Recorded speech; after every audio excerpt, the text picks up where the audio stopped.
Certainly, sir. Are you ready to order, or would you like a few more minutes? Yes. I, mm, I think I will have the burger, please. And this evening, the chef recommends the truffle pasta. Oh, wow, that sounds incredible. I will definitely have that, please. Imagine this, you're sitting in a restaurant, everything is going fine, then the waiter walks up, smiles, and asks you a simple question in English. And suddenly, your mind goes completely blank. Words you knew just seconds ago disappear. You freeze, you hesitate, you try to respond, but the sentence comes out broken or not at all.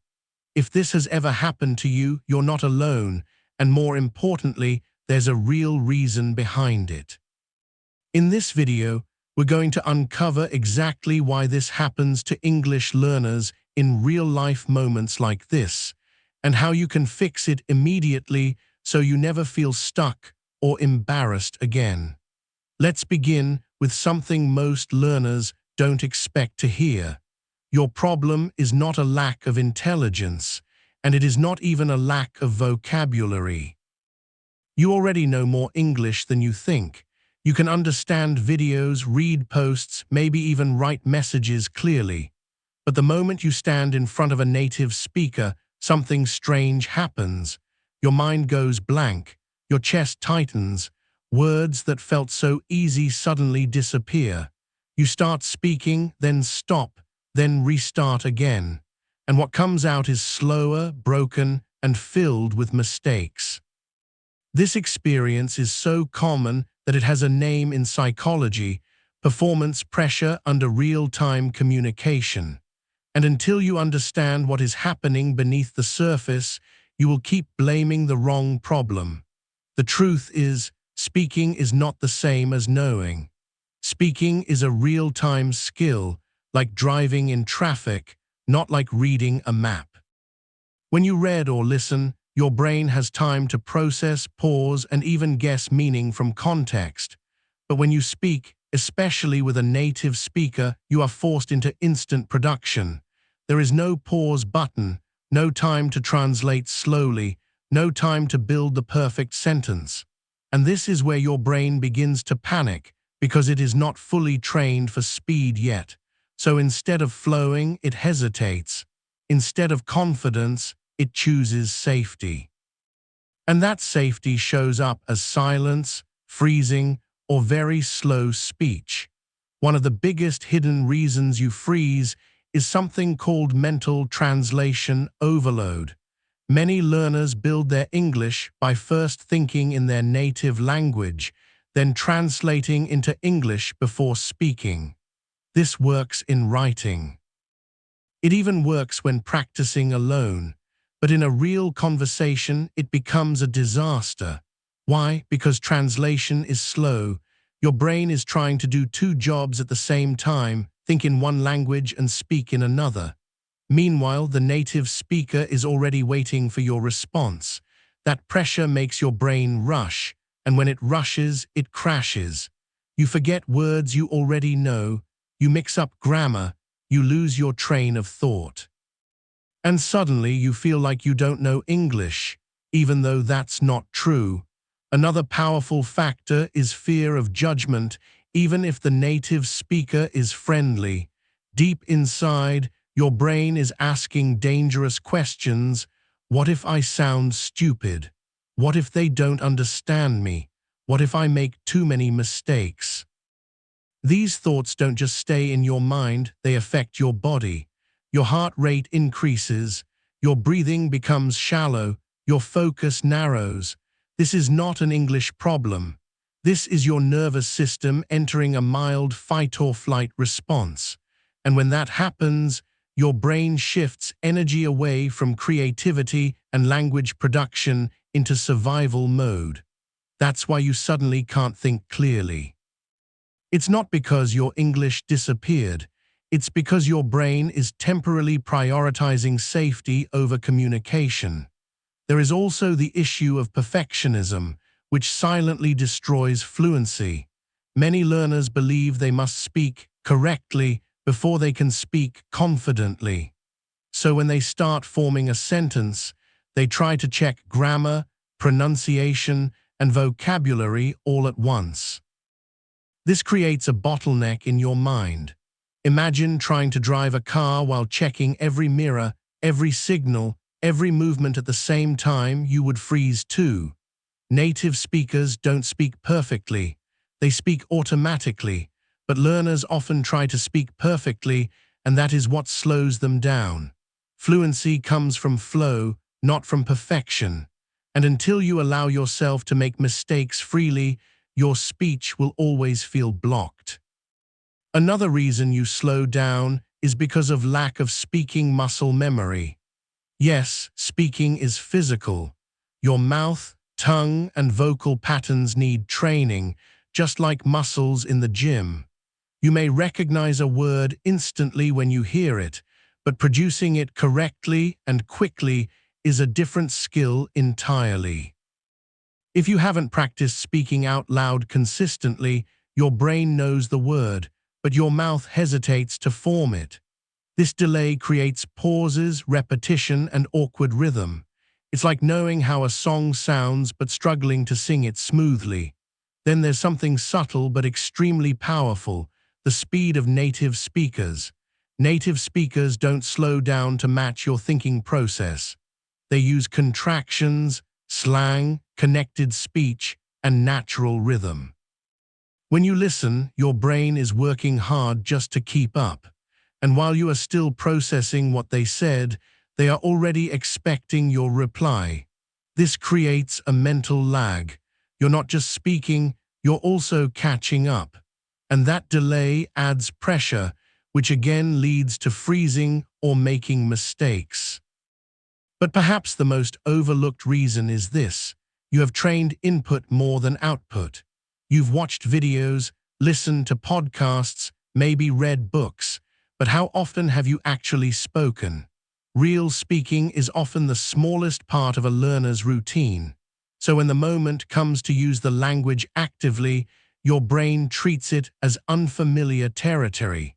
It's like studying driving theory for months, but rarely touching the steering wheel. When you finally drive, of course you will feel nervous, slow, and unsure. Now here is where things get even deeper, because what you experience is not just technical, it is emotional and psychological. Every time you freeze or make mistakes, you create a memory. And if that memory is negative, your brain begins to associate speaking English with discomfort or embarrassment. Over time, this builds a pattern. So the next time you speak, your brain is already expecting difficulty, and that expectation alone can trigger the same reaction again. This is how the cycle repeats itself without you even realizing it. And this leads us to a crucial turning point, because once you understand these hidden forces, the question is no longer, "Why is this happening to me?" but rather, "How do I break this pattern and finally speak with ease?" Now let's uncover the exact mental and practical shifts that transform slow, hesitant speakers into confident communicators, even if they still make mistakes. And that's where everything begins to change, because once you stop seeing your struggle as a weakness and start understanding it as a pattern, you gain something powerful: control. The first shift you must make is this: stop translating and start thinking in simple English. Not perfect English, not advanced English, simple English. Most learners delay fluency because they try to express complex thoughts exactly the way they would in their native language. But fluent speakers don't always speak in complex sentences. They speak in clear, fast, simple structures. Instead of saying, "I was contemplating whether it would be appropriate for me to attend," train yourself to say, "I was thinking if I should go." The message is the same, but the mental effort is much lower. When you simplify your thoughts, your brain no longer struggles to keep up, and your speech begins to flow naturally. The second shift is learning to embrace imperfection as a tool, not a failure. Right now, mistakes feel like something to avoid, but in reality, mistakes are the bridge to fluency. Every time you speak imperfectly, You are training your brain to respond faster next time. Native speakers didn't become fluent by speaking correctly all the time. They became fluent by speaking constantly. If you hesitate every time you're unsure, you interrupt that training process. But if you keep going, even with errors, your brain adapts. It starts building patterns, and over time those patterns become automatic. So instead of asking, "Is this sentence correct?" train yourself to ask, "Can they understand me?" Because communication, not perfection, is the real goal. Another powerful strategy is slowing down your thinking, not your speech. This sounds strange, but it works. Many learners try to speak faster to sound fluent, but that creates more pressure and more mistakes. Instead, focus on organizing your thoughts into small chunks before you speak. For example, think in pieces. Yesterday, I went to town, I met my friend, we talked about work. This chunking method reduces cognitive overload. It gives your brain a clear path to follow, instead of trying to build a long, perfect sentence all at once. Ironically, when your thinking becomes calmer and more structured, your speech actually becomes smoother and more natural. You also need to train what most people ignore: response speed under pressure. Fluency is not just about knowing words, it's about retrieving them quickly. One of the best ways to do this is through shadowing and repetition drills. Listen to short sentences from native speakers and repeat them immediately without pausing. This forces your brain to react faster. Another method is practicing common conversation patterns, questions and responses you hear every day. Things like, "What do you do? Where are you from? What did you do today?" When you rehearse these patterns, they become automatic. So when a real conversation happens, you don't freeze, you respond. Now let's address the emotional side, because this is where many learners silently struggle. You must retrain your nervous system to feel safe while speaking English. Right now, your brain associates speaking with pressure, so you need to create low-pressure speaking environments. Talk to yourself out loud. Record your voice. Practice with patient partners. The goal is to show your brain that speaking English is not a threat.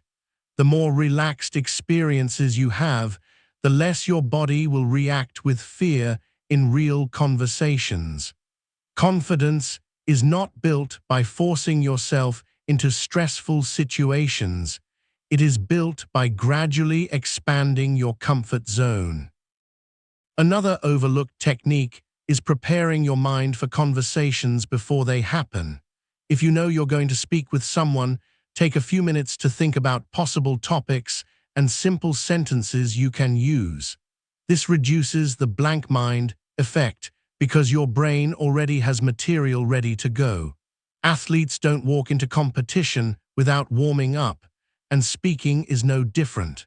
A small mental preparation can completely change how you perform. And here's something that may surprise you. You don't need more vocabulary. You need faster access to the vocabulary you already know. Many learners keep trying to learn new words, thinking that's the solution. But the real problem is retrieval speed. Instead of learning 50 new words, focus on using the same 500 words more quickly and confidently. Practice speaking with limited vocabulary on purpose. This forces your brain to become more efficient, and efficiency is what creates fluency. Finally, you must shift your identity. Right now, you may see yourself as someone who is still learning English. But fluent speakers see themselves differently. They see themselves as English users, even if they make mistakes. This identity shift changes how you approach conversations. You stop waiting to be perfect, and you start participating. And participation is what leads to progress. So when you feel yourself freezing again, don't panic. Recognize it, understand it, and most importantly, keep speaking anyway. Because every time you push through that moment, you are rewiring your brain. You are breaking the old pattern. You are becoming faster, stronger, and more confident, even if it doesn't feel like it immediately. And this brings us to the final and most important part, because knowing all of this means nothing if you don't apply it consistently in your daily life. In the last part, we're going to talk about how to build a simple, powerful routine that turns these ideas into real, visible fluency. And this is where everything finally comes together, because fluency is not built in one big moment of confidence. It is built through small, repeated actions that train your brain every single day. The biggest mistake most learners make is waiting until they feel ready to speak. But readiness is a myth. You don't become ready and then start speaking. You start speaking, and that is what makes you ready. So instead of relying on motivation, you need a simple daily system that forces consistency, even on days when you don't feel confident. Because consistency, not intensity, is what rewires your brain for fast and natural communication. Start with something very practical, daily out-loud speaking practice, even if you are alone. This may feel strange at first, but it is one of the most powerful habits you can build. Choose any topic, your day, your plans, your opinions, and speak about it for 5 to 10 minutes without stopping. Don't worry about mistakes. Don't pause to correct yourself. The goal is to train flow, not accuracy. When you do this daily, your brain begins to reduce hesitation. You become faster at forming sentences, and more importantly, you become comfortable hearing your own English voice. That comfort alone removes a huge part of the fear you feel in real conversations. Next, combine this with shadowing practice, which directly improves your speed and rhythm. Take a short audio clip from a native speaker, maybe 30 seconds, and listen carefully. Then play it again and repeat at the same time as the speaker, trying to match their speed and pronunciation. This forces your brain to process and produce language simultaneously, which is exactly what happens in real conversations. At first, it will feel difficult. You may miss words or fall behind, but over time, your brain adapts. It becomes faster. Your mouth becomes more flexible, and your speech starts to sound more natural without you even trying. Another powerful habit is controlled conversation practice. This means practicing with someone, but with structure. Instead of random conversation, choose specific topics and prepare simple ideas beforehand. For example, talk about your weekend, your job, or your goals. Keep your sentences simple and clear. The purpose is not to impress, it is to build confidence through repetition.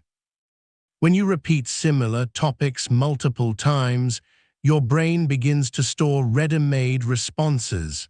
So in real situations, you don't freeze, you recognize the pattern and respond automatically. Now let's talk about something that will completely change your progress if you take it seriously: recording yourself. Most learners avoid this because it feels uncomfortable. But that discomfort is exactly why it works. When you record your voice, you become aware of your pauses, your mistakes, and your pronunciation, not in a way that discourages you, but in a way that gives you clarity. You begin to notice patterns, words you struggle with, sentences where you hesitate, moments where you lose confidence. And once you see those patterns, you can improve them. Growth becomes intentional, not accidental. You should also build the habit of thinking in English throughout your day. This is subtle, but extremely powerful. When you wake up, describe your actions in English. I'm getting up, I'm going to the bathroom, I need to check my phone. When you're walking, observing, or planning, try to form simple thoughts in English instead of your native language. This reduces your dependence on translation.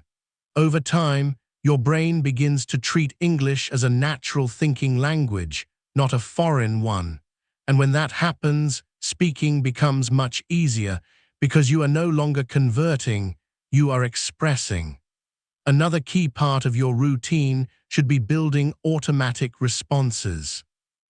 There are certain questions and situations that appear in almost every conversation. Prepare for them. Practice answering questions like, what do you do? Where are you from? What are your hobbies? What did you do yesterday?